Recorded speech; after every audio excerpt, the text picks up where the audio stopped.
Alléluia. Ah, que quelqu'un dise avec moi, merci Seigneur pour ta présence.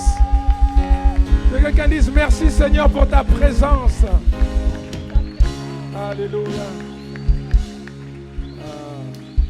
Acclamons encore, acclamons, acclamons, ne nous lassons pas d'acclamer. Il est tellement digne, il est tellement merveilleux.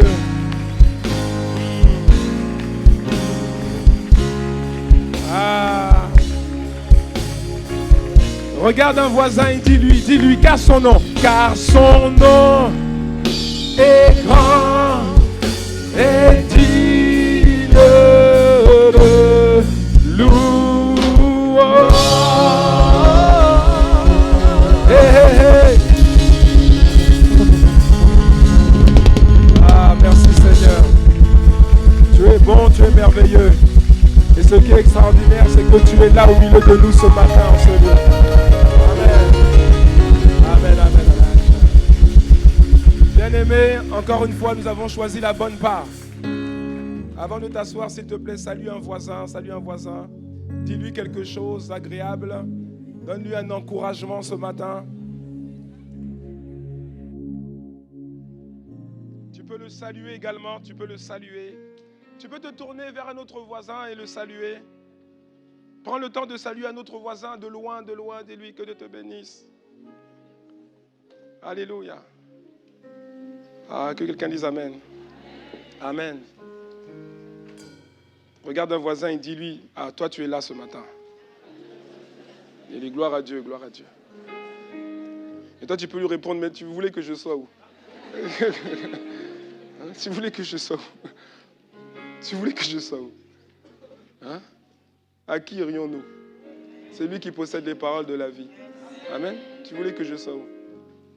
Non, tu peux lui dire, tu penses que le froid peut me... Dis-lui, tu penses que le froid... Regarde-moi, tu penses que le froid peut me stopper? Hein? Dis-lui, mais tu me poses une question bizarre. Tu penses que le brouillard peut me stopper? Non, dis-lui. Tu penses que le brouillard... Tu penses qu'une histoire de blocus d'examen peut me bloquer? Hein? Il y a un temps pour tout. Que quelqu'un dise Amen. Il y a un temps pour tout.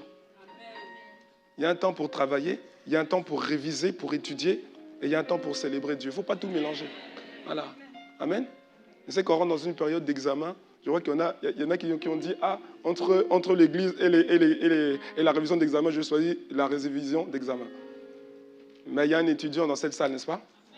Amen. Tu as aussi des examens, n'est-ce pas? Hein, si c'est ton cas, tiens-toi debout, on va prier pour toi. Tiens-toi debout, à ta place. Les étudiants qui ont des examens cette semaine. Alors pouvons-nous acclamer le Seigneur pour eux, parce qu'ils honorent Dieu. Amen. Alléluia. Nous allons incliner la tête. Nous allons incliner la tête et nous allons prier pour eux. Amen. Père de gloire, Seigneur, tu connais toutes choses. Et tu sais que cette période est une période d'examen pour plusieurs. Seigneur, tu vois ce matin tes enfants qui, malgré, Seigneur, leur révision, ont fait le choix. Le choix, Seigneur, le choix déterminant. Le choix, Seigneur, qu'ils devaient faire. Le choix de répondre favorablement à ta sainte invitation, Seigneur. Seigneur, à cause de leur cœur, à cause de leur respect, à cause de leur révérence envers toi. Seigneur, accorde-leur, durant ces examens, une grâce particulière. Seigneur, nous demandons une grâce particulière sur chacun de leurs examens. Seigneur, tu as dit, vous verrez, je ferai la différence, vous verrez la différence entre les justes et les méchants. Tu as dit, vous verrez la différence entre ceux qui me craignent et ceux qui ne me craignent pas. Seigneur, tu feras et tu fais la différence entre ceux qui te révèrent, qui te respectent et ceux qui ne le font pas. Seigneur, à cause de leur cœur, étends ta main de grâce. C'est notre prière. Et tu as dit, ce n'est pas nous qui l'avons dit, ce n'est pas nous qui avons écrit la Bible, ce n'est pas nous qui l'avons inspirée. Tu as dit, si plusieurs sur la terre s'accordent pour demander une chose quelconque en mon nom au Père, cette chose leur sera accordée. Seigneur, ce matin, nous sommes plusieurs et nous sommes dans le même esprit et nous te présentons la même prière. Seigneur, que tous nos bien-aimés qui sont là, étudiants, qui vont commencer leur examen, Seigneur, en ce mois de janvier, que tous ceux qui sont là pour célébrer ton nom, pour louer ton nom, pour adorer, Seigneur, ta présence, ton nom, Seigneur, accorde-leur une grâce, accorde la grâce particulière. Seigneur, nous demandons une distinction particulière durant leur examen. Seigneur, nous demandons que les sujets auxquels ils seront exposés soient les sujets qu'ils maîtrisent le plus au nom puissant de Jésus-Christ. Nous commandons à tout incident, tout esprit d'incident qui voudrait les bloquer, les empêcher d'aller sur le lieu d'examen, nous les lions au nom puissant de Jésus. Et nous commandons à l'armée des ténèbres d'être muette pendant tout ce temps d'examen. Seigneur, merci de ce qu'aucune malédiction lancée contre leurs études ne prévaut dans le nom de Jésus-Christ. Seigneur, accorde-leur la grâce de réussir, pas juste réussir, mais de réussir haut la main leur examen. Nous te les présentons, chacun d'entre eux, Seigneur. La Bible dit que tu as donné à Daniel, Méshach, Shadrach et Abed-Nego, la Bible dit que tu as mis en eux un esprit supérieur, qui les a distingués parmi tous les étudiants de leur promotion. Seigneur, accorde-leur la même chose. Accorde-leur la même chose à nos frères et sœurs bien-aimés étudiants. Accorde-leur aujourd'hui la même chose, afin qu'ils se distinguent. Tu fais d'eux la tête et non la queue. Tu fais d'eux les exemples et non les cancres. Nous te les présentons et nous croyons que notre prière est exaucée à cause de ta promesse et à cause de ta fidélité dans le nom de Jésus. Amen. Amen. Alléluia. Voilà, veuillez prendre place. C'est là qu'il faut être. Amen. Alléluia. Alors, bien aimé, avant de commencer, j'aimerais juste présenter, ça concerne essentiellement, enfin ça concerne tout le monde, mais ça concerne essentiellement les parents qui ont des enfants à l'école du dimanche. Que quelqu'un dise Amen. Amen. Vous voyez, c'est tellement, c'est tellement rare, c'est tellement... vous voyez, ces deux ouvrages sont des ouvrages qui ont été sagement rédigés et inspirés, vraiment inspirés. Ça s'appelle « Naître dans le royaume ». Naître dans le royaume. Ce sont des ouvrages qui ont été rédigés, conçus par notre bien-aimé, l'assistant pasteur Myriam, à Paris, à Boissy. Amen. Et elle est là-bas depuis plusieurs années, en fait, responsable de l'école du dimanche, des activités de Impact Junior. Et le Seigneur lui avait mis à cœur donc de prendre, vous voyez, le contenu que nous avons pour le cours 101, hein, les fondements du royaume. Et elle a adapté ça pour nos enfants. Et c'est vraiment bien fait. C'est vraiment bien fait. Et elle a fait ça en deux volumes différents, hein, parce qu'un enfant de 4 ans, 5 ans, on peut pas lui exposer des choses qui vont être plus compliquées, qui vont être trop compliquées pour lui. Donc elle a séparé, elle en a fait 2. Et le premier, donc c'est Naître dans le royaume, c'est pour les enfants de 3 à 9 ans. Amen. Donc c'est un peu plus grand, mais c'est très beau. Et puis les autres de 10 à 14 ans, les pré-ados. Mais c'est basé sur le contenu du cours 101 sur les fondements du royaume. Amen. Donc l'Église on en a commandé, et l'Église a financé, hein, donc 300. On a eu un bon prix, mais en même temps, il faut que tu payes le prix. Dis-moi Amen. Dis-moi Amen. Hein?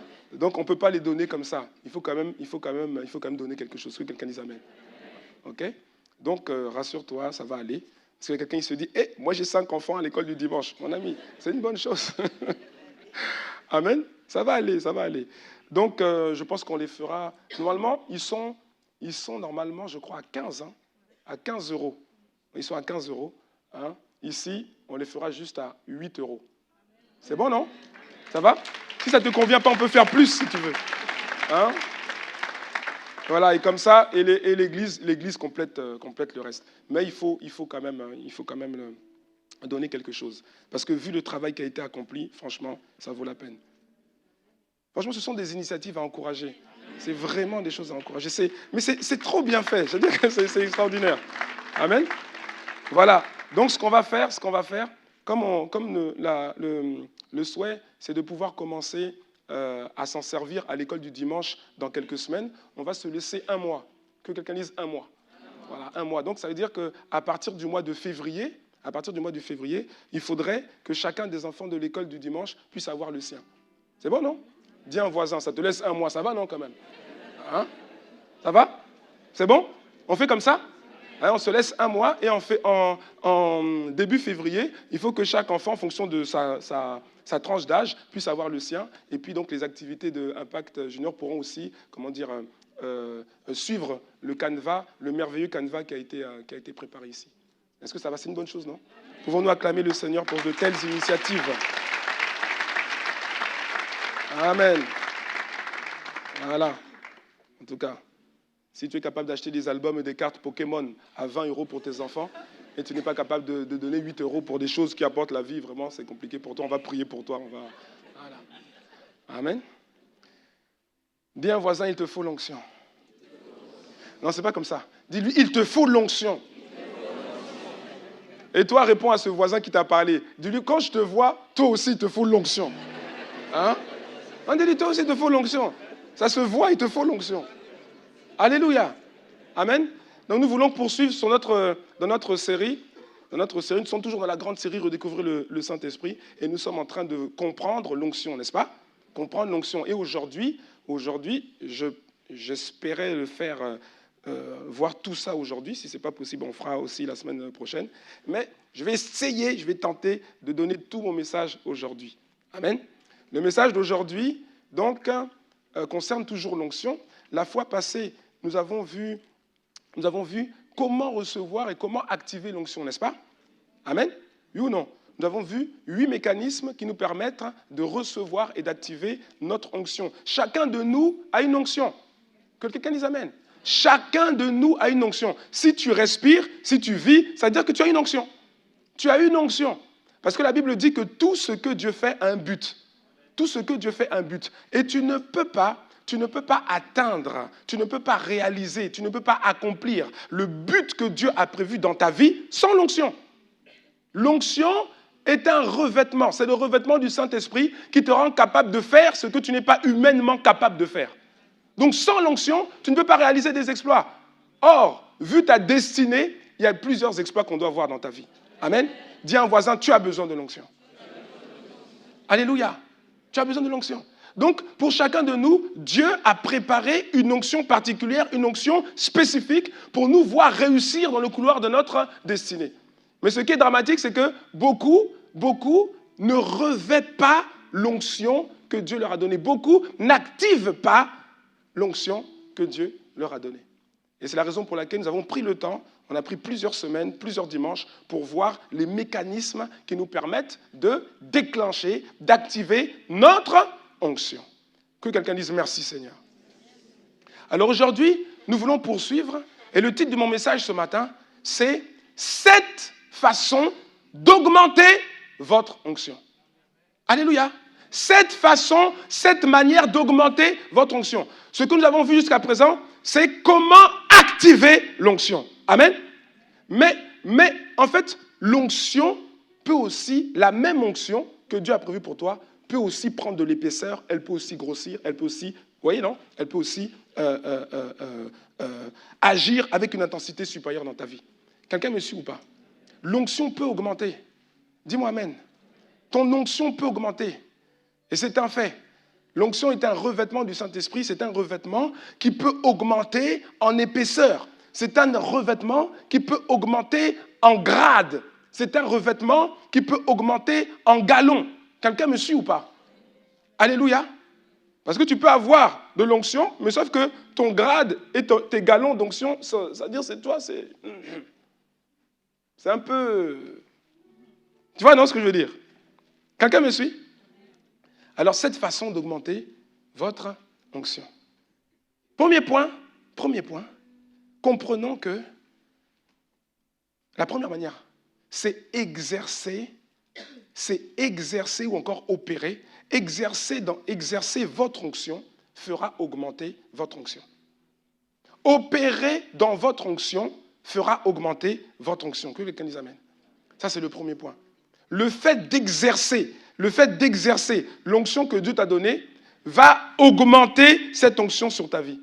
Le fait d'opérer avec l'onction que Dieu t'a donnée va augmenter cette onction sur ta vie. Dis-moi amen. Tu augmentes ton onction lorsque tu pratiques ton onction.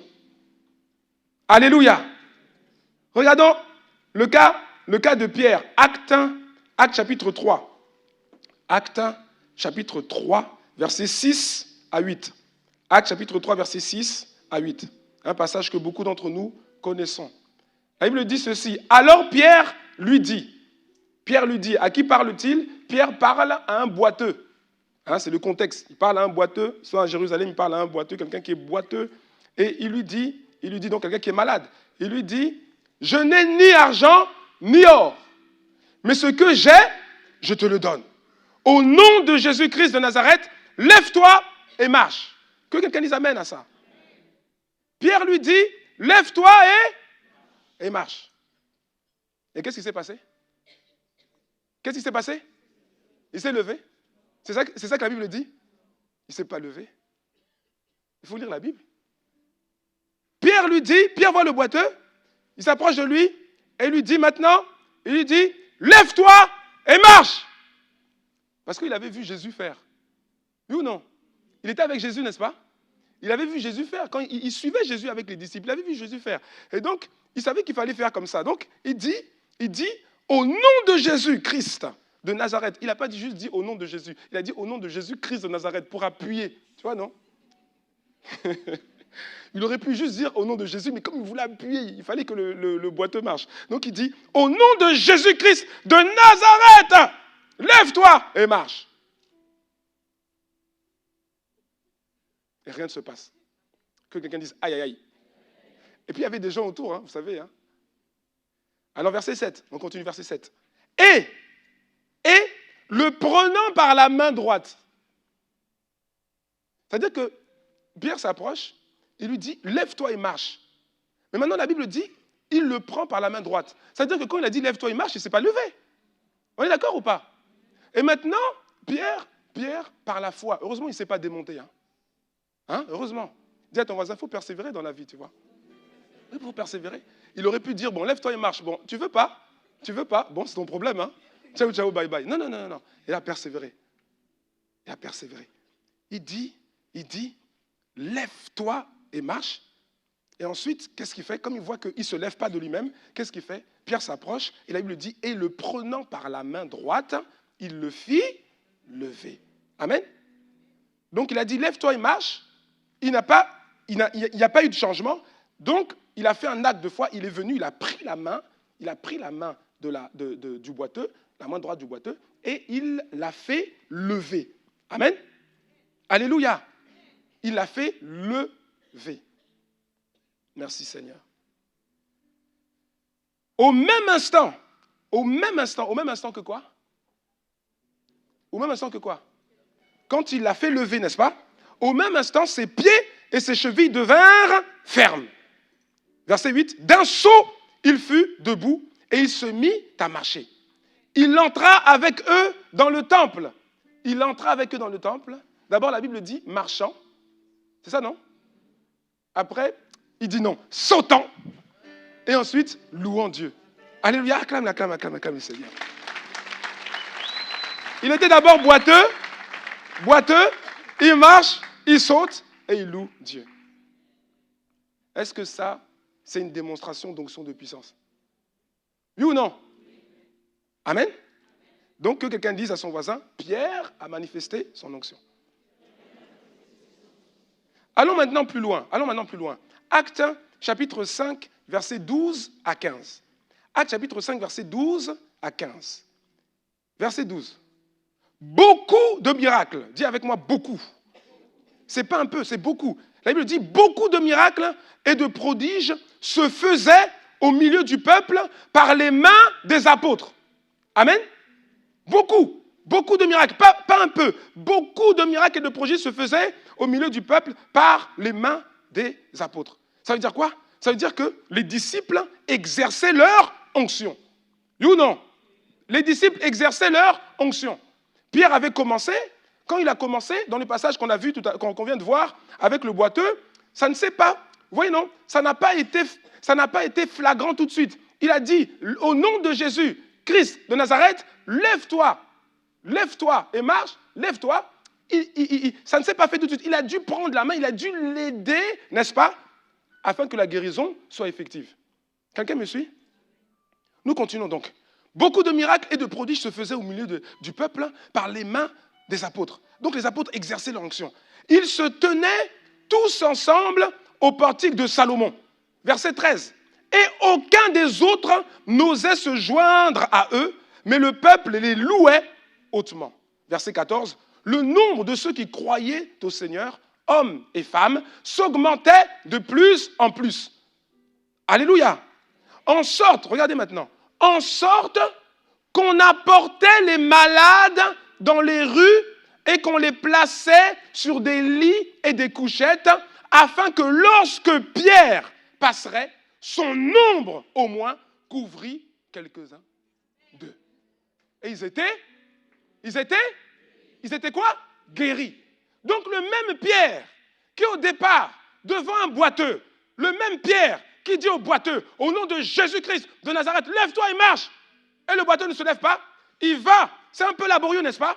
Il va, il prend la main, et par la foi, il prend la main, il le fait lever, et là, la guérison est effective. Ce même Pierre qui a eu, on va dire, quelques difficultés au départ, à force de marcher dans son onction, à force d'exercer son onction, à force d'opérer dans son onction, ce même Pierre qui au départ a eu des débuts un peu difficiles. Pourtant, c'était la même onction de puissance et de guérison qui était sur lui.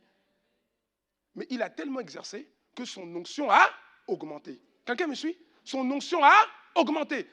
À telle enseigne que maintenant, il suffit qu'il passe. Les gens amènent des malades, ils amènent des malades sur son passage, et il suffit que son ombre les touche, et ils sont guéris. Que quelqu'un dise, waouh!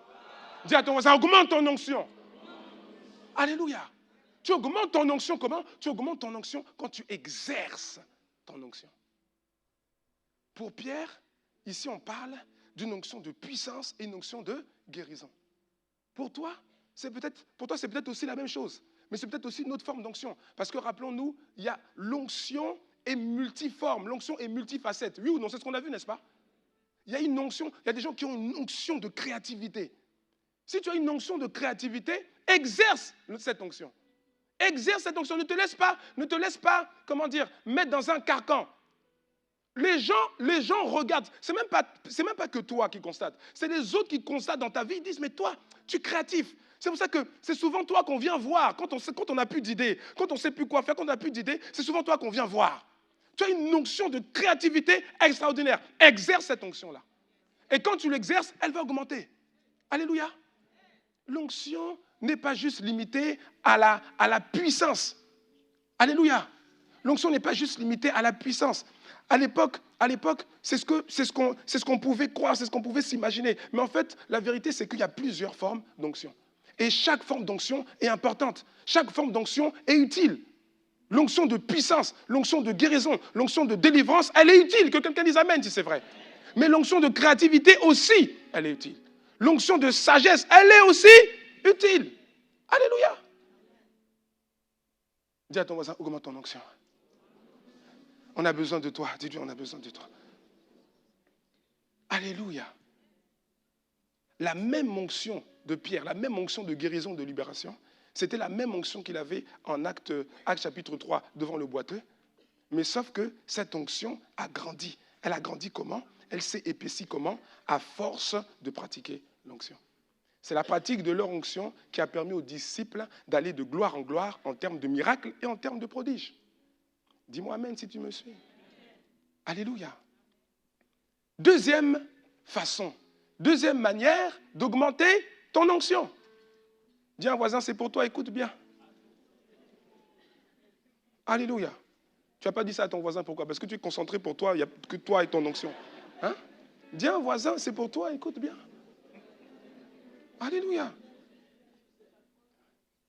Deuxième manière d'augmenter votre onction. Il y a des manières que les gens n'aiment pas, mais c'est des manières quand même. La traversée du désert fera augmenter votre onction. Eh oui. Dis à un voisin, mais pourquoi tu n'as pas dit amen à ça? Tout à l'heure, tu as dit amen et là, maintenant, tu ne dis pas amen. Hein? La traversée, mais c'est vrai, la traversée du désert fera augmenter votre onction. Le fait d'accepter d'être conduit au désert par le Saint-Esprit fera augmenter votre onction. Amen. Ah oui, oui. Ce n'est pas toi qui vas aller te jeter dans le désert, non.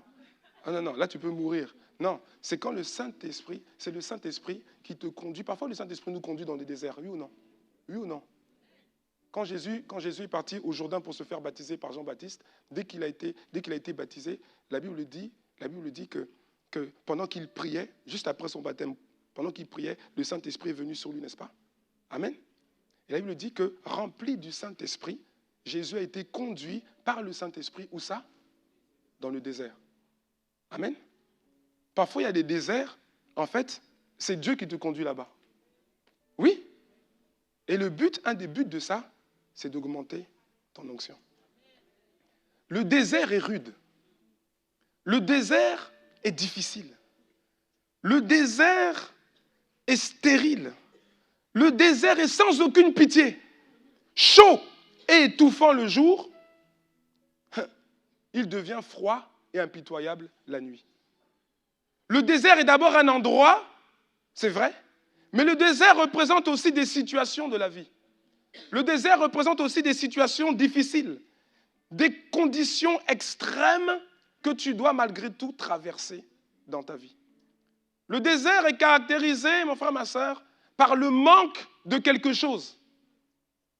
Le désert est caractérisé par la soif de quelque chose. Le désert est caractérisé par la faim, tu as faim, la faim, le besoin de quelque chose. Le désert se caractérise par la difficulté à avancer comme tu souhaiterais avancer. Quelqu'un me suit? Je vois que dans cette salle, la plupart d'entre nous avons déjà traversé des déserts. Peut-être même que tu es dans le désert actuellement. Alléluia. Une des particularités du désert, c'est que quand on y est seul. Tu peux avoir des amis qui sont là, qui te soutiennent, mais même s'ils sont là autour de toi, la vérité, c'est que dans le désert, tu es seul. Oui ou non? C'est la vérité, n'est-ce pas? Tu es seul. Mais il faut bénir Dieu pour le désert. C'est le Saint-Esprit qui a conduit Jésus dans le désert. Et ce n'était pas pour détruire Jésus. Lorsque Dieu te fait passer par le désert, c'est pour t'enseigner. C'est pour t'éprouver et c'est aussi pour augmenter ton onction. Alléluia. Alléluia. Les épreuves du désert. Les épreuves du désert nous viennent de Dieu lui-même. Les épreuves du désert, c'est Dieu lui-même qui les fait. C'est Dieu lui-même. Il y a une différence entre les épreuves et l'adversité. Les épreuves viennent de Dieu pour t'éprouver. C'est ça la racine du mot épreuve. Épreuve, c'est pour éprouver. Amen. Une épreuve, c'est comme à l'école, c'est comme pour les examens. Les examens, on les appelle aussi des épreuves. Oui ou non? On les appelle des épreuves. C'est-à-dire que tu as reçu quelque chose, tu as reçu un enseignement, tu as reçu quelque chose, et maintenant tu arrives au moment où on doit voir si tu as compris. Alléluia. Et Dieu fait la même chose. Dieu fait la même chose. Tu as reçu, on t'a enseigné sur l'amour, on t'a enseigné sur le pardon. Mais à un moment donné, maintenant, on va t'emmener dans le désert pour voir si tu peux pardonner. C'est une épreuve. Les épreuves du désert nous viennent de Dieu lui-même. Je ne parle pas des déserts que tu t'es construit toi-même, parce qu'il y a des gens, ils se construisent eux-mêmes un désert. C'est-à-dire que par leurs actions, par leur désobéissance, par leur manque de sagesse, par leur manque de discernement, eux-mêmes, ils s'enfoncent dans un désert. Mais quand ce n'est pas le Saint-Esprit qui te conduit, ça devient difficile. Vraiment très difficile. Le but des épreuves du désert, c'est de nous enseigner, c'est de nous faire grandir, c'est de sonder les réelles intentions de nos cœurs. Deutéronome chapitre 8, verset 2. Deutéronome chapitre 8, verset 2. Souviens-toi de tout le chemin que l'Éternel, ton Dieu, t'a fait faire pendant ces 40 années dans le désert. C'est Dieu qui s'adresse aux enfants d'Israël. Souviens-toi de tout le chemin que l'Éternel, ton Dieu, t'a fait faire pendant ces 40 années dans le désert. 40 années dans le désert, afin de, donc c'est l'explication. Pourquoi il y a eu ces 40 années dans le désert? Afin de t'humilier et de t'éprouver. Oui, dans le désert, mon frère, ma soeur, tu seras quand même, ça va pas être, c'est pas facile. Tu es quand même humilié dans le désert, oui ou non? Oui ou non? En tout cas, le désert t'apprend l'humilité. Hein? Le désert t'apprend l'humilité. Oui, oui. Tourne-toi vers un voisin et dis-lui, toi, tu dois passer par un... toi, là, je sens que, toi, là, hein? Tu es rentré dans la salle, les hôtesses t'ont dit, assieds-toi là-bas, tu as fait, toi, là, tu dois passer par le désert, toi, tu as besoin d'un petit désert. Afin de t'humilier et de t'éprouver, pour savoir quelles étaient, regardez, 40 années dans le désert afin de t'humilier et de t'éprouver, pour savoir quelles étaient les dispositions de ton cœur et si tu garderais ou non ces commandements. C'est dans le désert, entre parenthèses, c'est dans le désert qu'on voit si tu es vraiment chrétien. Oui, oui. C'est pas ce que la Bible dit là. C'est ça, non? Pour savoir quelles étaient les dispositions de ton cœur et si tu garderais ou non ces commandements. C'est dans le désert qu'on voit. C'est dans le désert. Là qu'on voit, est-ce que tu es chrétien ou pas? Est-ce que tu marches dans la vérité ou pas? Il y en a qui sont dans le désert administratif. Là, on va regarder maintenant. Est-ce qu'il est fidèle? Est-ce qu'il est vrai? Ah. Et puis il y a d'autres qui disent, ça peut être la famille ou bien d'autres, qui disent, mais toi aussi, mais toi tu es vraiment... Hein? Il y a des choses simples là, tu vois, il suffit de... Toi tu modifies ça là. Tu modifies. Tu modifies, puis ton cas est réglé. Hein? Tout le monde fait ça. Tu es bête ou quoi? Hein? C'est là qu'on voit. Tu cèdes ou pas?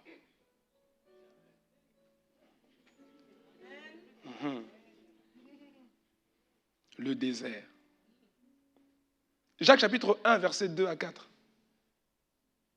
Jacques chapitre 1, verset 2 à 4. Mes frères, regardez comme un sujet de joie complète. Pas juste un sujet de joie. Mais regardez comme un sujet de joie complète les diverses épreuves auxquelles vous pouvez être exposés. Que quelqu'un dise merci Seigneur pour les épreuves. Que quelqu'un dise merci Seigneur pour le désert.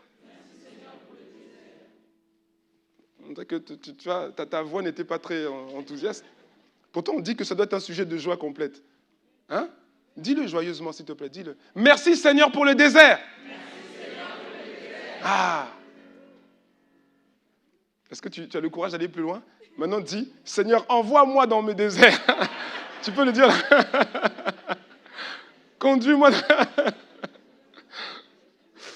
Mes frères, regardez comme un sujet de joie complète les diverses épreuves auxquelles vous pouvez être exposés, sachant que l'épreuve de votre foi produit la patience. Mais il faut que la patience accomplisse parfaitement son œuvre. Le désert produit quoi? La patience. Et la patience va produire une œuvre.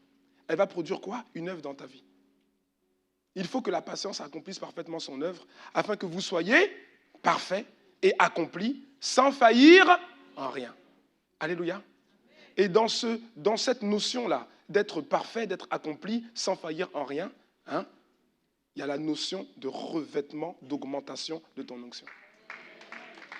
Oui. Job a traversé une forme de désert, oui ou non? C'était même un désert très compliqué. Oui ou non? Dis à ton voisin, il faut quand même lire la Bible, hein, tu sais, de temps en temps. Job a traversé une forme de désert à un moment de sa vie, durant lequel il a tout perdu. Il a tout perdu, tout. Ce fut pour lui une véritable traversée du désert. Une véritable traversée du désert. À telle enseigne qu'à un moment, sa propre femme lui dit, au lieu de le soutenir, elle lui dit, bon, écoute, maintenant là, maudis Dieu et meurs. Donc, elle était en train de lui suggérer de mourir en maudissant Dieu. Mais c'est de la folie. Mais heureusement, Job n'en a rien fait. Il n'a pas fait ça. Il s'est plaint de sa condition à plusieurs moments. Il dit qu'en fait, il interrogeait Dieu, il ne comprenait pas. Il s'est plaint, c'est vrai, mais il n'a pas maudit Dieu. Amen. Mais regardez, en sortant de cette traversée du désert, Dieu lui a donné le double de ce qu'il avait. Dieu a augmenté sur sa vie ce qu'il avait. Job chapitre 42, verset 10. Amen. Job 42, verset 10. L'Éternel rétablit Job dans son premier état. Amen. Après la traversée du désert, Dieu rétablit Job dans son premier état quand Job eut prié pour ses amis. Et l'Éternel lui accorda quoi? Le double de tout ce qu'il avait possédé. Quand tu traverses le désert avec la bonne attitude, ton onction augmente.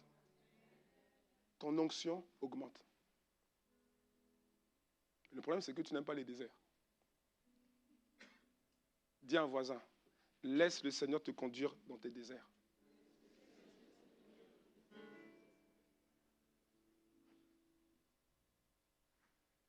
Il y a plusieurs manières de laisser le Seigneur te conduire dans tes déserts. Plusieurs manières.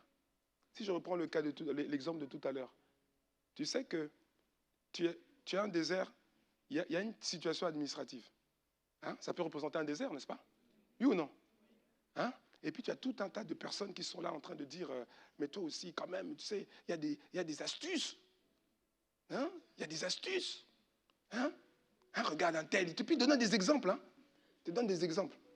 C'est des sortes de témoignages, mais ce n'est pas des témoignages de la gloire de Dieu. Tu vois, non?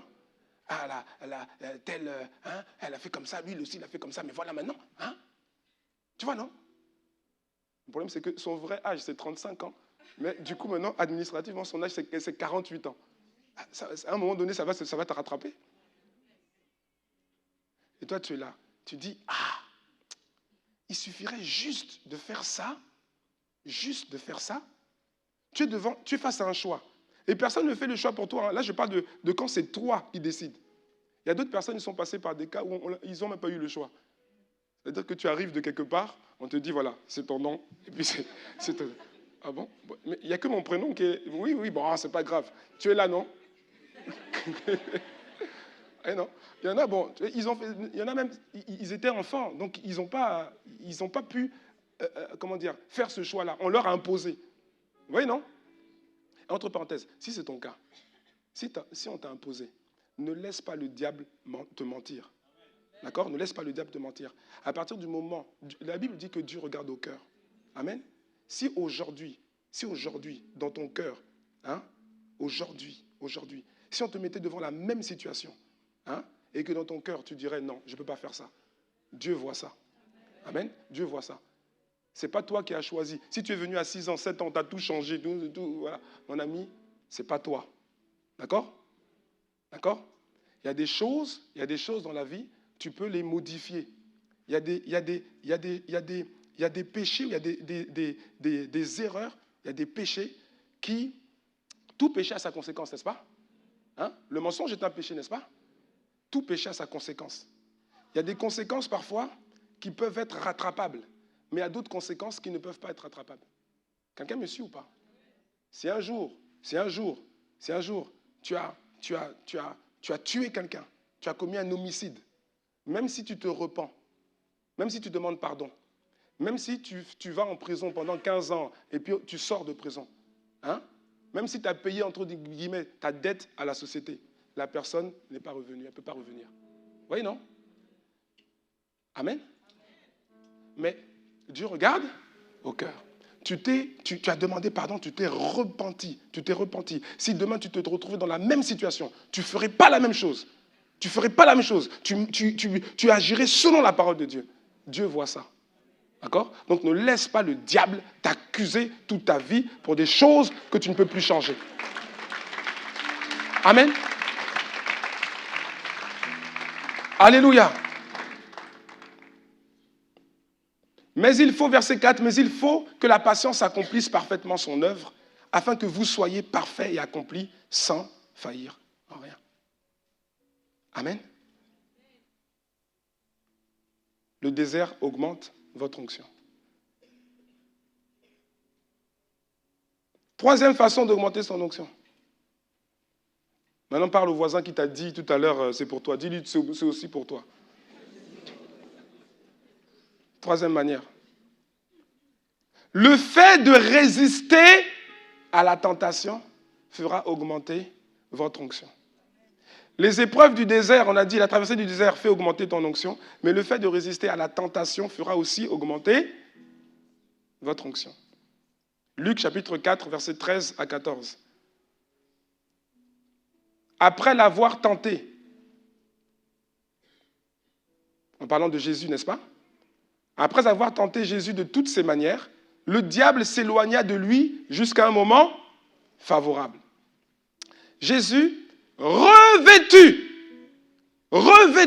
de la puissance de l'Esprit, retourna en Galilée et sa renommée se répandit dans tout le pays d'alentour. Amen. Donc, Jésus a été tenté. La Bible dit, il a été tenté. Le diable l'a tenté, il n'a pas arrêté de le tenter. Mais Jésus n'a jamais succombé aux tentations du diable. Amen. Et la Bible dit donc ici, après l'avoir tenté de toutes ses manières, le diable s'éloigna de lui jusqu'à un moment favorable. Et verset 14, Jésus revêtu de la puissance de l'Esprit. Le fait de résister, le fait de tenir ferme devant les tentations, devant les mensonges, devant les tentations, les attraits du diable, quand tu résistes, quand tu as la victoire sur les tentations, la récompense, c'est une augmentation de ton onction. 1 Pierre, chapitre 5, versets 8 à 10. Regardez ce que l'apôtre Pierre dit ici. Il dit quelque chose. Il dit, soyez sobres, veillez. Votre adversaire, le diable, rôde comme un lion rugissant. La Bible dit comme un lion rugissant. Il aurait bien voulu qu'on dise c'est un lion rugissant, mais non, c'est comme un lion. Le lion de la tribu de Judas, c'est Jésus. Lui, il est comme un lion. Le diable rôde comme un lion, cherchant qui il dévorera. Résistez-lui avec une foi ferme, sachant que les mêmes souffrances sont imposées à vos frères dans le monde. Alléluia. Quelqu'un me suit ou pas? Dis à ton voisin, tu sais la situation que tu vis, tu n'es pas le seul à vivre ça. Parfois, on a l'impression qu'on est dans une situation tellement compliquée qu'il n'y a que nous sur Terre. La Bible dit qu'en fait, il y a quelqu'un. Tu le connais pas.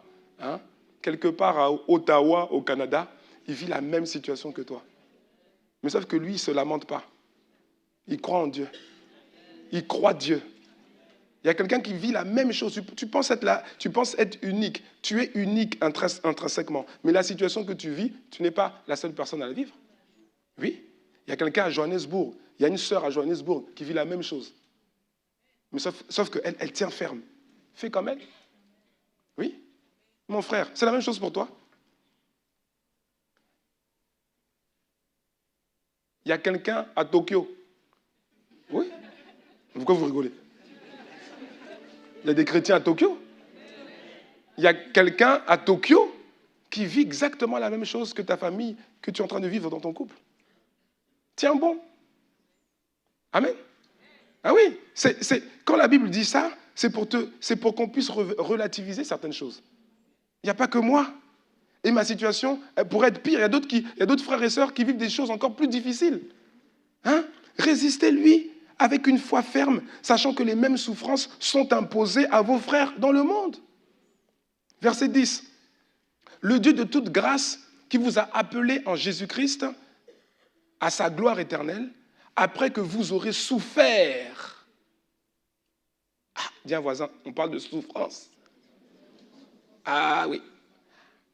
Le Dieu de toute grâce qui vous a appelé en Jésus-Christ à sa gloire éternelle, après, dis avec moi, après. Oui, tu peux même souligner. Après que vous aurez souffert. C'est après. après avoir résisté. Après que vous aurez souffert un peu de temps. Dis à un voisin, c'est un peu de temps. Oui, mais ça fait déjà 3 ans. Mon ami, 3 ans, c'est un peu de temps. C'est un peu de temps. C'est un peu de temps. Moïse a attendu 40 ans. 40 ans avant de reconnecter aux couleurs de sa destinée. C'est à 40 ans qu'il est parti. À 40 ans, il a compris qu'il était appelé pour libérer les enfants d'Israël. Mais à 40 ans, il s'y est mal pris. Il a tué un Égyptien. Et il a fui. Il a fui pour ne pas aller en prison. Mais en même temps, il a fait 40 ans éloigné. Et lui, ça a duré 40 ans avant qu'il soit reconnecté aux couleurs de sa destinée. Oui ou non? Donc, 3 ans. Tout est relatif. Amen. Toi, ton voisin n'aime pas entendre ça, mais tout est relatif. Après, dis avec moi après. Oui, c'est après. Le Dieu de toute grâce qui vous a appelé en Jésus-Christ à sa gloire éternelle, après que vous aurez souffert un peu de temps, qu'est-ce qu'il fera? Il vous perfectionnera. D'autres versions disent, il vous rétablira. Il vous rétablira. Lui-même, j'aime ça, lui-même, il vous affermira. Il vous fortifiera. Il vous rendra inébranlable. Ah, il vous perfectionne, il vous affermit, il vous fortifie, il vous rend inébranlable, soit autant d'attributs de l'onction. Que quelqu'un dise merci Seigneur. Et regardez verset 11, il dit, à lui soit la puissance au siècle des siècles. Amen.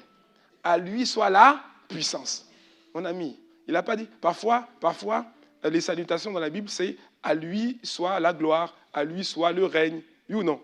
Là, on dit à lui soit la puissance. Le contexte là, c'est un contexte d'onction. Quelqu'un me suit ou pas? Tu résistes. Après que vous aurez souffert, le Dieu de toute grâce, il vous perfectionnera lui-même. Il vous affermira, il vous fortifiera et il vous rendra inébranlable. C'est autant de caractéristiques de l'onction. Le fait de résister à la tentation augmente ton onction. Oui, ça augmente ton onction. L'onction augmente après que tu aies su résister à la tentation. Après une victoire sur la tentation, ton onction augmente automatiquement, mon frère, ma soeur. Alléluia. Quatrième façon. Quatrième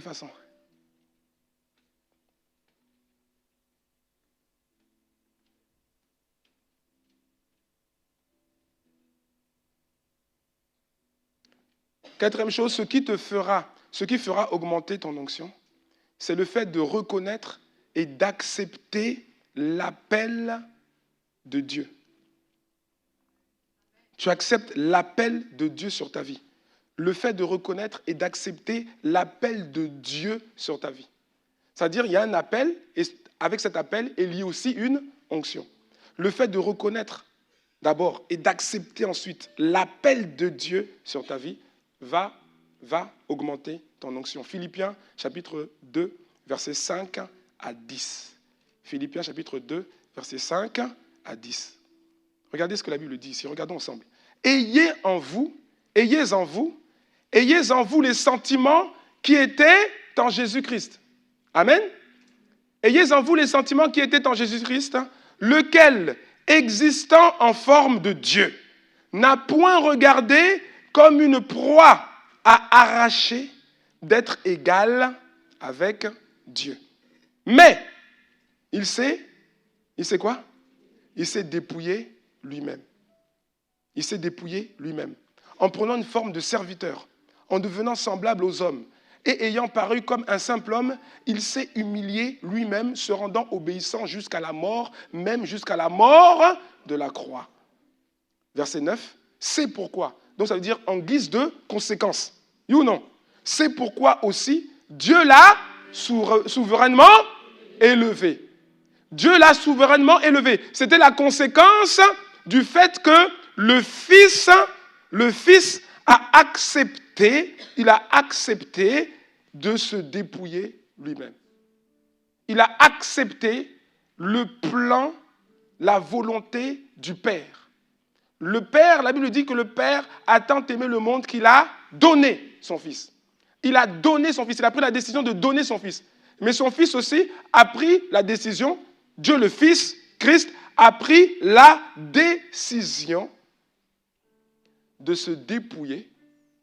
Dieu le Père a pris la décision de donner son Fils et le Fils a pris la décision d'accepter d'être donné. Quelqu'un me suit? Il a accepté la mission ou encore l'appel de Dieu sur sa vie.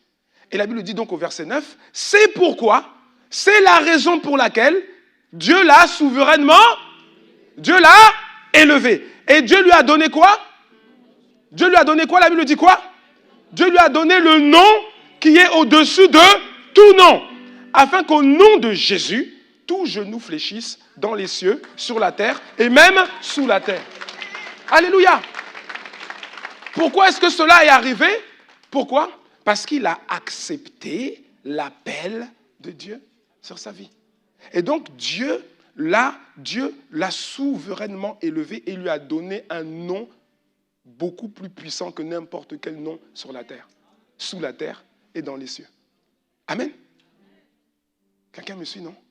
Le fait de reconnaître, d'accepter l'appel de Dieu sur ta vie va augmenter ton onction. Quand la Bible dit, Dieu l'a souverainement élevé. Dieu l'a élevé.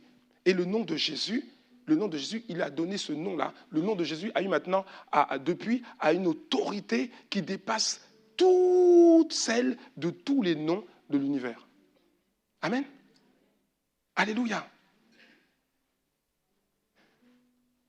Le nom de Jésus, par exemple, le nom de Jésus est plus puissant que le nom de l'Éternel. Pourquoi tu ne dis pas Amen? On te dit que Dieu lui a donné le nom qui est au-dessus de tout nom. Sous la terre, sur la terre, dans les cieux, sur la terre et même sous la terre. C'est-à-dire que sous la terre, il se passe des choses. Oui, le nom de Jésus. C'est pour ça qu'aujourd'hui, on ne prie pas au nom de l'Éternel. Si vous regardez le Nouveau Testament, la Nouvelle Alliance, vous verrez personne ne prie au nom de l'Éternel. Personne. Personne. C'était avant les patriarches, avant, dans l'Ancienne Alliance, on priait au nom de l'Éternel. David s'est élancé contre Goliath au nom de l'Éternel. Amen. Mais le nouveau nom, il y a un nouveau nom dans la place, frère. Il y a un nouveau nom qui dépasse tous les noms. Qui dépasse tous les noms. À l'invocation de ce nom, tout genou fléchit. C'est un nom qui dépasse tous les noms. Alléluia. Amen. Waouh. Le nom de Jésus. C'est pour ça qu'il faut se cacher derrière le nom de Jésus. Parfois, quand tu ne comprends pas des choses, tu ne comprends pas ce qui t'arrive, tu reçois parfois, tu subis des attaques bizarres. Qui a déjà subi des attaques bizarres? Hein? Pas physique, hein? Parfois ça peut être physique, mais... mon ami. Hein? Ça m'est arrivé parfois, ça m'est arrivé plusieurs fois. À l'époque, quand j'étais nouveau chrétien. La nuit, tu dors. Tu dors qui... Pourtant, il n'y a personne, mais enfin, s'il y a quelqu'un, mais sauf que tu ne le vois pas. Hein?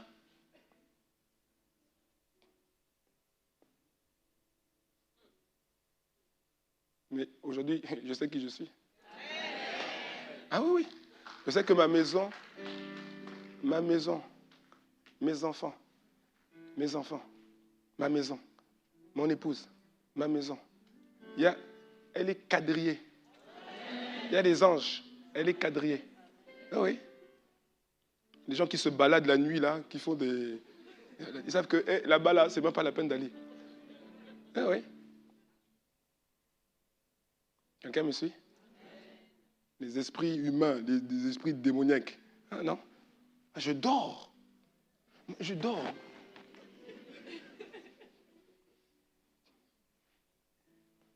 Mais avant, je me rappelle une fois, c'était bizarre. Un frère, on était à l'église, et puis un frère qui me dit, et il m'a dit ça plusieurs fois, il m'a dit, quand tu es dos au mur, invoque le nom de Jésus. Christian, quand tu es dos au mur, invoque le nom de Jésus. J'ai dit, ok, oui. Je l'avais trouvé un peu bizarre, parce qu'il m'a dit ça au moins 3 fois. Mais le soir, j'ai dit, ah Seigneur, merci de ce que tu m'as... Je ne sais pas si le Saint-Esprit lui avait parlé, lui a dit non, il faut dire à ce jeune homme-là qu'il doit invoquer le nom de Jésus. Et le soir, je subis une attaque. Franchement, j'ai cru que j'allais mourir. Et il y a des gens, mais c'est là que j'ai compris que dans le monde spirituel, on ne rigole pas. Attends, quelqu'un qui n'est pas en Jésus-Christ, il subit une attaque comme ça, il meurt. Hein.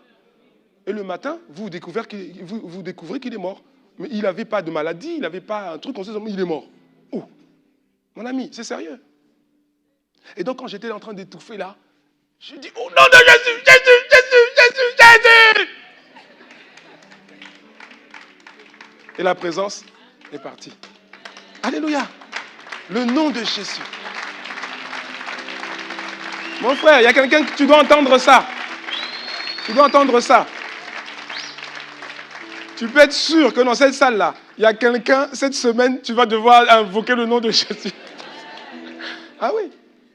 Ça peut être face à une attaque spirituelle, mais c'est aussi peut-être face à une attaque physique. Oui. Il y a plusieurs cas, il y a plusieurs sœurs qui témoignaient que à la gare, à la gare, la nuit, le dernier ou l'avant-dernier train, quelqu'un qui vient, des gens, des bandits, quoi. Bandit qui vient pour lui voler son sac, son téléphone et tout ça. Le gars arrive pour lui faire du mal. Elle dit au nom de Jésus-Christ. Le gars le regarde, il part. Si elle n'avait pas dit au nom de Jésus-Christ, on allait la dépouiller. Hein? Donc, n'oublie pas. Ouais. Au nom de Jésus-Christ. Amen. Pas la peine de faire des prières trop compliquées, parce que parfois, c'est tout de suite là. C'est tout de suite. Tu la Roma Santa Carebo. Non. Tu dis seulement au nom de Jésus-Christ. C'est tout. Pourquoi? Parce que l'onction qu'il y a dans ce nom-là, c'est puissant. C'est puissant. Amen. Cinquième manière.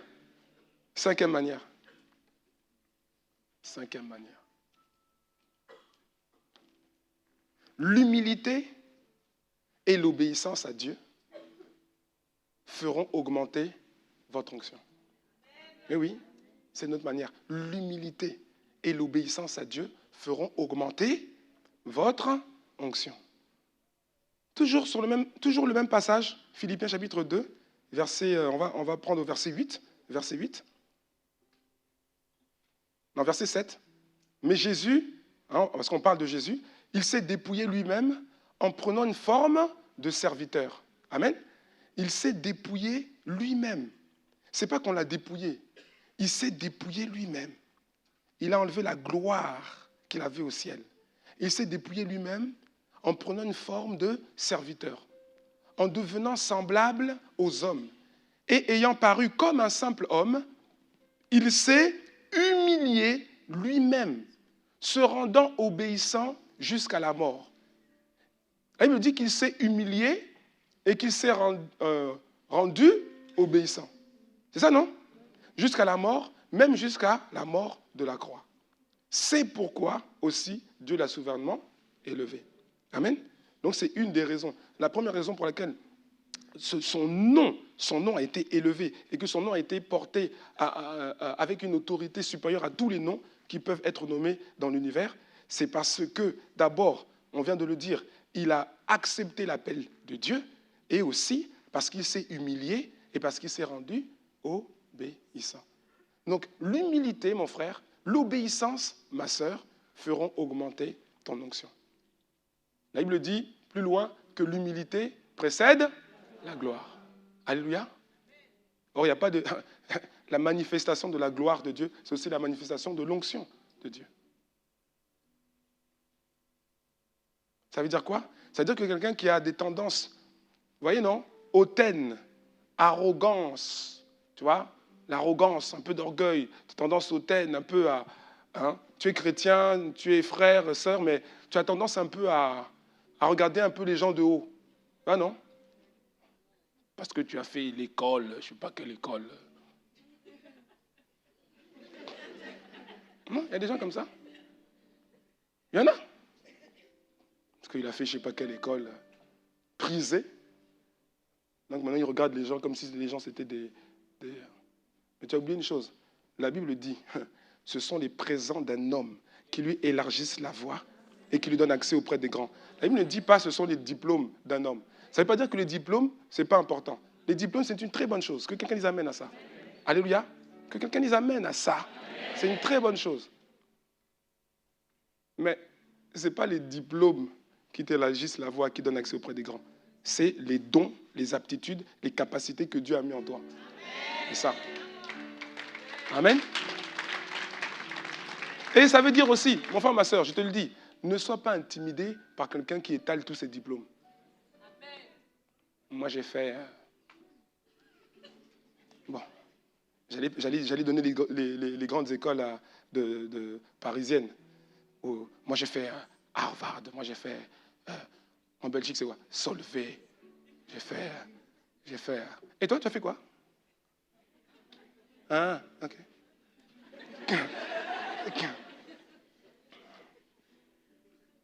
Ceux qui se ressemblent s'assemblent.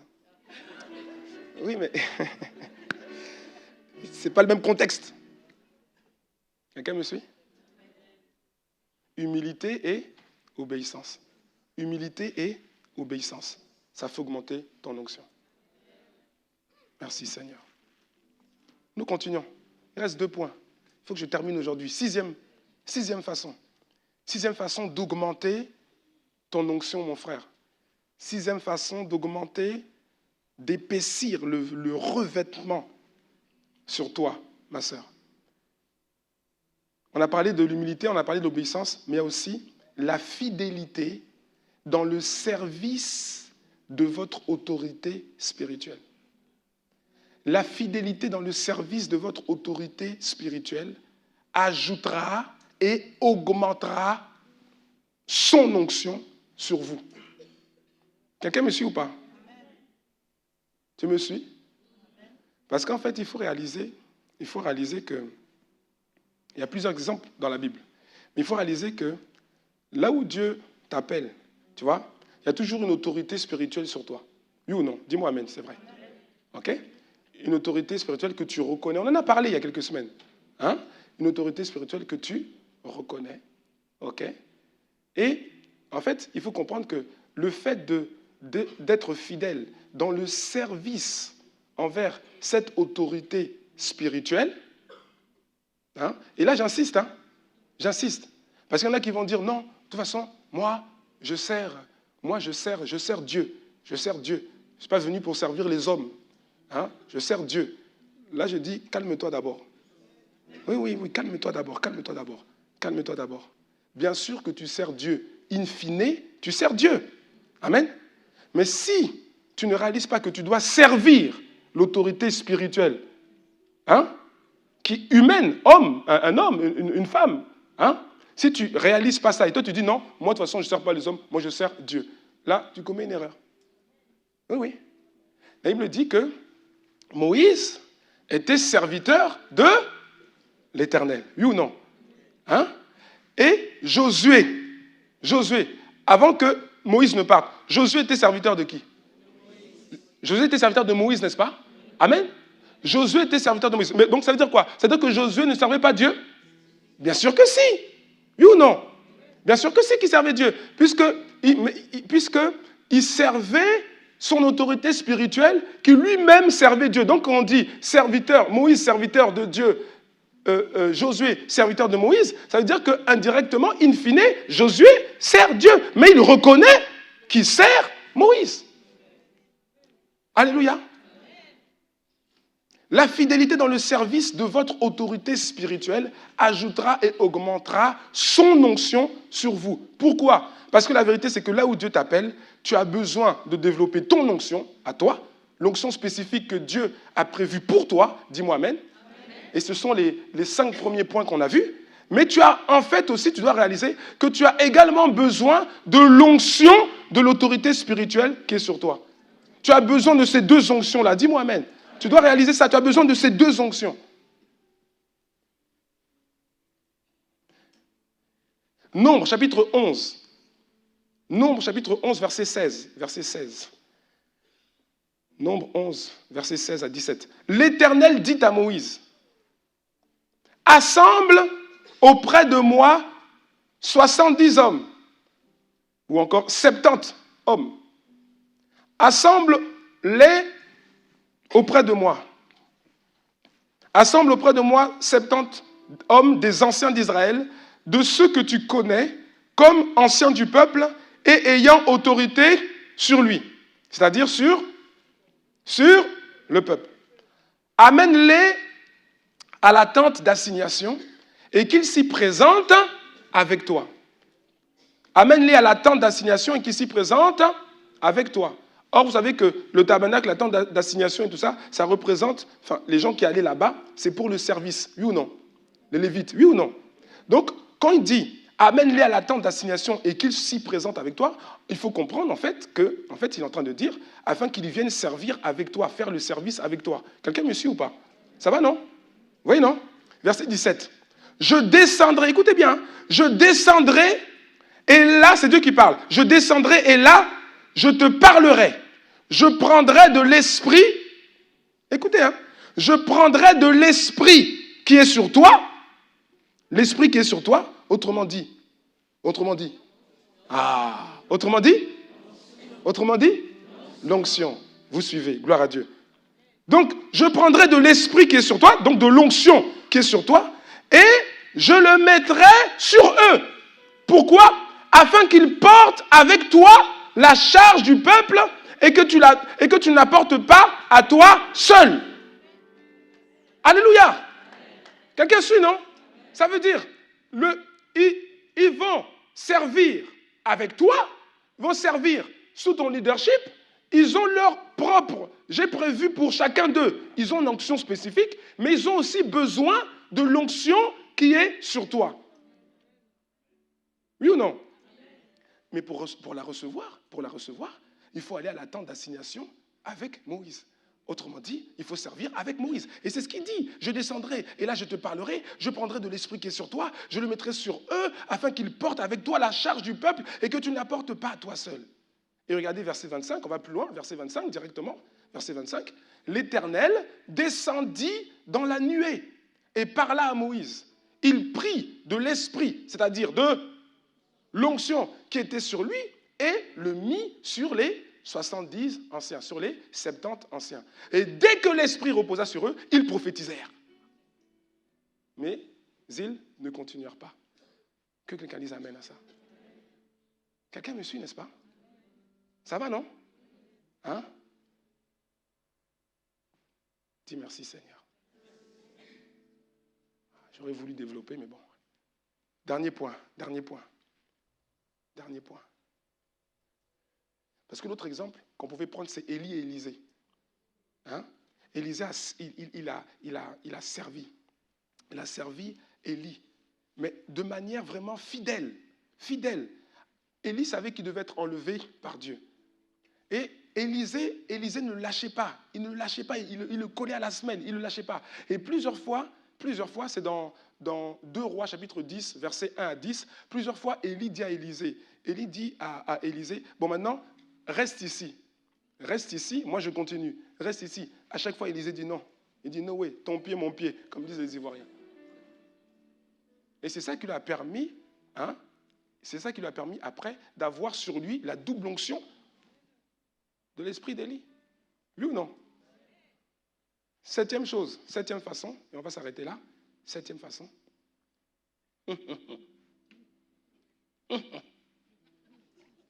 Septième façon d'augmenter votre onction, c'est semer. Semer, tu comprends le mot semer, non? Ça va? Non, demande à ton voisin, tu comprends quand on dit semer? Semer, tu vois? Semer. Ok.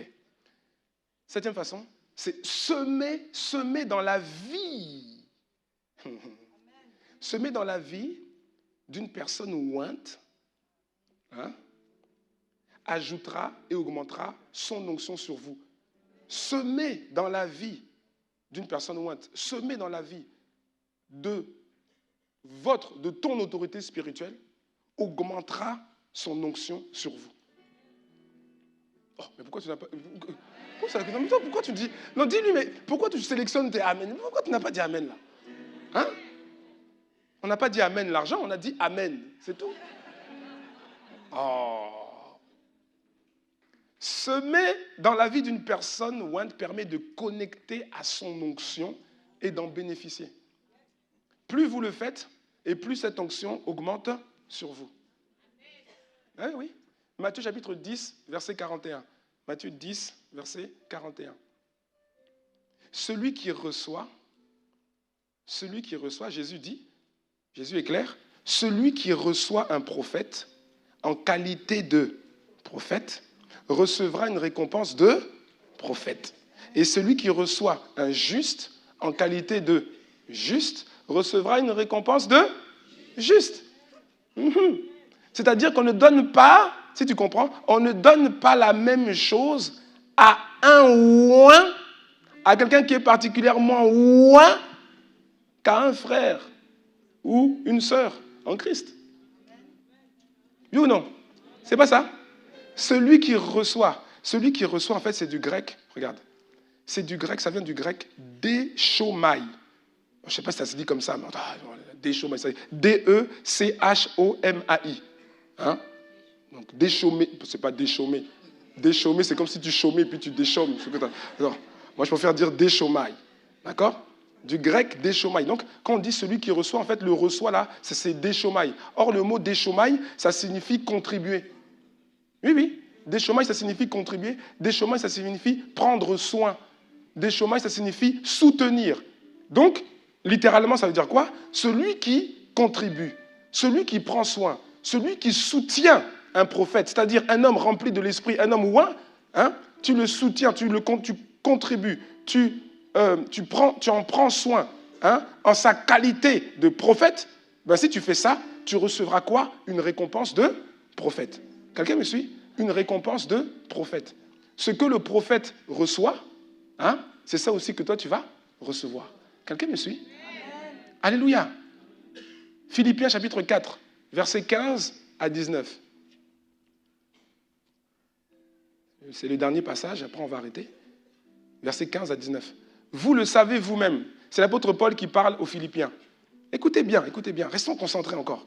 Vous le savez vous-même, Philippiens, au commencement de la prédication de l'Évangile, lorsque je partis de Macédoine, aucune église n'entra en compte avec moi pour ce qu'elle donnait et recevait. Vous fûtes les seuls à le faire, car vous m'envoyâtes. Tu comprends, non? M'envoyâtes. C'est quel temps? Vous m'envoyâtes déjà à Thessalonique et à 2 reprises de quoi pourvoir à mes besoins. Vous fûtes les seuls à le faire, car vous m'envoyâtes déjà à Thessalonique et à 2 reprises de quoi pourvoir à mes besoins. Verset 17. Ce n'est pas que je recherche les dons, mais je recherche le fruit qui abonde pour votre compte. Verset 18 maintenant. J'ai tout reçu. Donc Paul dit j'ai tout reçu. Quand il dit j'ai tout reçu, ça veut dire qu'il a reçu quand même, c'était quand même beaucoup. Oui ou non? Oui ou non? Oui ou non? Sinon il aurait dit j'ai reçu. Quand on dit j'ai tout reçu, quand quelqu'un dit j'ai tout reçu, ça veut dire qu'il y a... Vous voyez non? C'est explicite. J'ai tout reçu. Et en plus il confirme, il dit je suis dans l'abondance. Avec ce que j'ai reçu là, je suis dans l'abondance. Il continue, j'ai été comblé de biens. En recevant par Épaphrodite ce qui vient de vous, parce que c'est Épaphrodite, c'est un frère qui lui a apporté tout ça, de la part des Philippiens, des églises de Philippe. Et il dit, en recevant par Épaphrodite ce qui vient de vous, comme un parfum de bonne odeur, un sacrifice que Dieu accepte.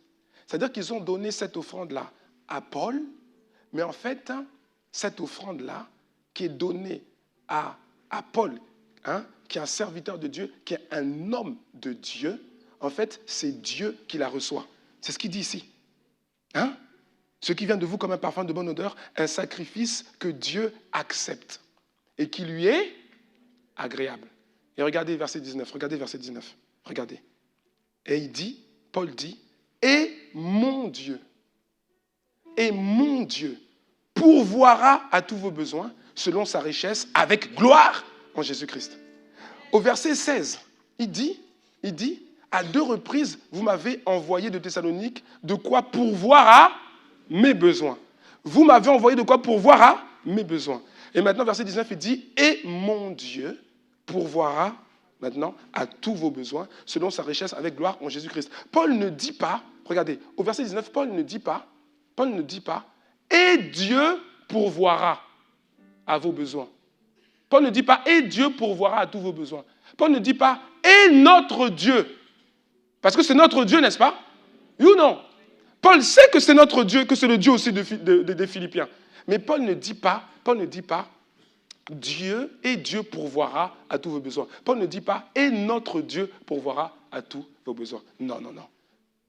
Paul dit, Paul est précis. Paul ne fait pas une erreur de syntaxe. Paul dit consciemment, il ne dit pas, et Dieu et notre Dieu. Paul dit, et mon Dieu. Mon Dieu. Il sait que c'est le Dieu des Philippiens. Mais il dit, et mon Dieu pourvoira à tous vos besoins. Ça veut dire quoi? Dieu est notre Dieu à tous, mais le traitement, Dieu est notre Dieu à tous, mais le traitement que nous recevons de lui n'est pas exactement le même pour nous tous. Que quelqu'un les amène si c'est vrai. Il ne fait exception de personne, c'est vrai, mais nous n'avons pas reçu les mêmes grâces. Chacun a sa grâce, chacun a son onction. Alléluia. Chacun a sa grâce, chacun a son onction. Quand Paul dit « mon Dieu », il ne dit pas « et Dieu », il ne dit pas « et notre Dieu », il dit « mon Dieu ». Mon Dieu. Quand il dit ça, il est en train de dire, et le Dieu qui se manifeste d'une manière particulière dans ma vie à moi. Hein? C'est le même Dieu de nous tous. Mais la manière, là, mon Dieu, la manière dont il se manifeste dans ma vie à moi, là, hein? Mon Dieu, c'est de cette manière-là qu'il va se manifester dans votre vie. C'est ça qu'il est en train de dire ici. C'est-à-dire qu'il est en train de dire, je prie que Dieu, que mon Dieu, hein, que notre Dieu, que Dieu, le Dieu à tous, que ce Dieu-là vous traite de la même manière qu'il me traite moi. En fait, c'est ça qu'il est en train de dire. De la même manière qu'il me traite moi. Ce que j'ai reçu, ce que je reçois de lui là, que cela aussi, vous le receviez pareillement de lui. C'est ça qu'il est en train de dire. Quelqu'un me suit maintenant? Le fait de semer dans la vie d'un oint, dans la vie d'une autorité ointe, te fait connecter à son onction, met son onction sur toi, et plus tu le fais, plus ça augmente son onction sur toi. Alléluia. Bon, je dis la vérité, ce n'est pas pour que tu me fasses des offrandes, tu vois, mais je dis, il faut quand même le dire. Il faut bien que quelqu'un le dise. Hein? Mais si tu fais des dons, moi je...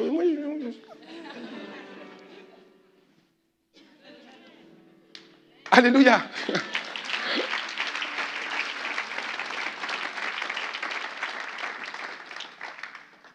Merci Seigneur. Est-ce que ça va? Dis à un voisin, il te faut l'onction. Est-ce que nous pouvons nous lever dans sa présence?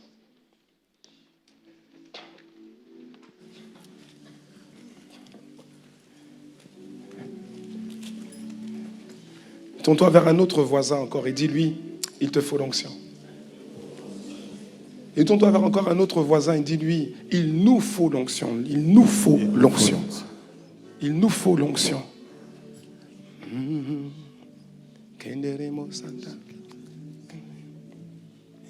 Que l'onction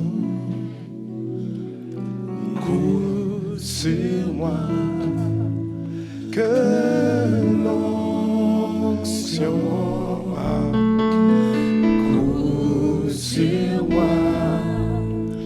Que la puissance du Saint-Esprit coule sur moi. Que l'onction coule sur moi. Oh, que l'onction coule sur moi. Que l'onction coule sur moi. Que la puissance du Saint-Esprit coule sur moi. Que l'onction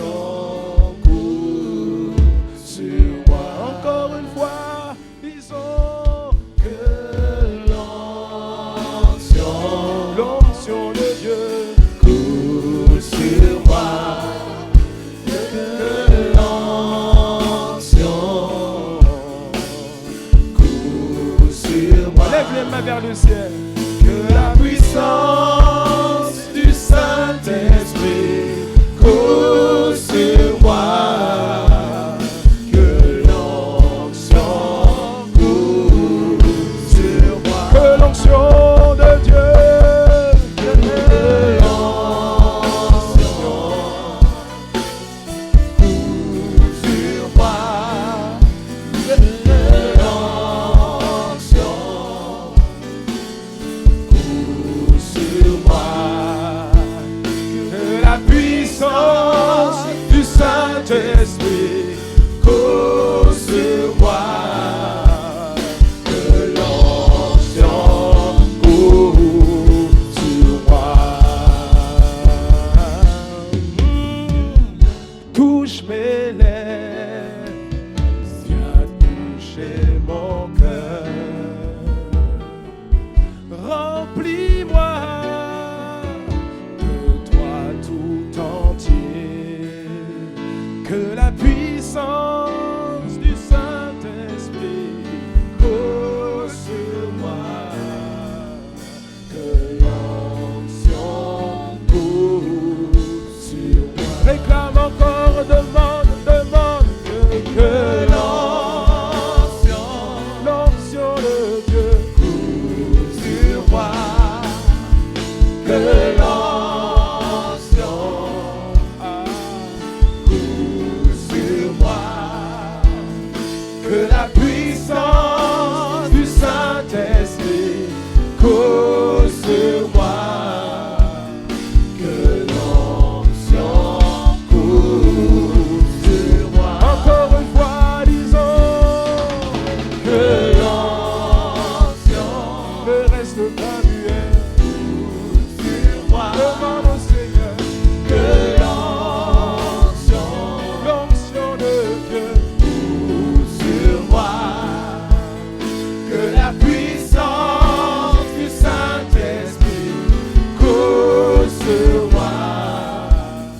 Que l'onction coule sur moi. Seigneur, merci. Merci pour ta présence, merci pour ta parole et merci pour ton onction.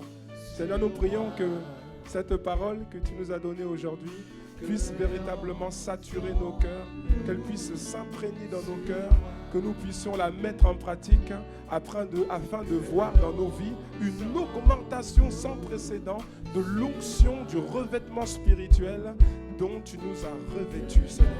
Nous te bénissons et nous te rendons gloire. Merci. Au nom de Jésus. Amen.